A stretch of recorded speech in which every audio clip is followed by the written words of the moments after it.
So props to Tennessee, props to Coach Vrabel. That's what I always say. When you got those type of coaches, when you got bad teams or you got young teams or you got teams rebuilding, it's the coaching that doesn't allow those teams to quit, that doesn't allow those teams to give up or get embarrassed, and that's credit to Coach Vrabel.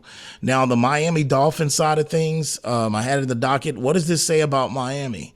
I mean, Miami's a team that has taken a lot of criticism from not really having a quote-unquote signature win on their resume or beating somebody of stature, and that still exists to this day. And I think, last night was just a product of a little bit of, I know we didn't bring it up on this show because it didn't really come to my mind, but this would fall in the perfect definition of one of Jonas's trap games.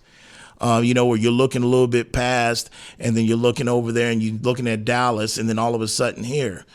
The other thing I think got brought into question last night that a lot of people are talking about today is really the value of Tyreek Hill. Did it show? Because when Tyreek Hill went out on that play and he was out for a few series, I mean, I can't lie, the offense, it did look totally different. It was a problem.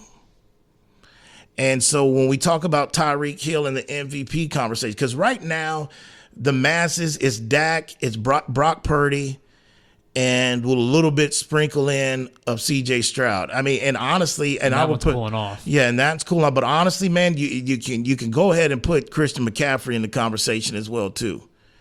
He's been a beast, and this is not surprising to me. I knew it was a wrap once they traded him from Carolina. So you can actually, because if you want to be technical, 49ers really got 2 MVP candidates. Now, me personally, it's hard for me to, and I know the percentages there, whatever, it's hard for me to name Brock the MVP, even though he's playing his ass off. But the reality is Tyreek Hill probably does need to get some more serious consideration. We know what the residue is looking like. It took a little bit, but we know how the rust and the residue in Kansas City is wearing off. And wearing on, I should say, without Tyreek Hill. It took a minute, but it's plain as day. I mean, it even showed up a little bit last year. They still, even though they won it, I said that and still stand on 10 on that one. They still wasn't the same team last year without him. He's that dynamic.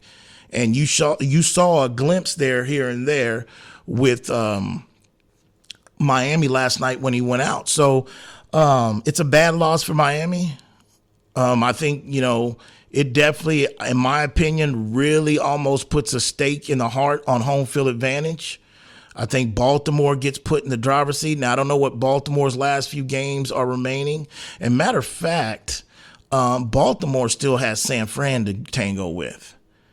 Okay, now that could be possibly a preview of Super Bowl now, but that still is, we've got to get that out sometime between now and week 18, if I'm not mistaken.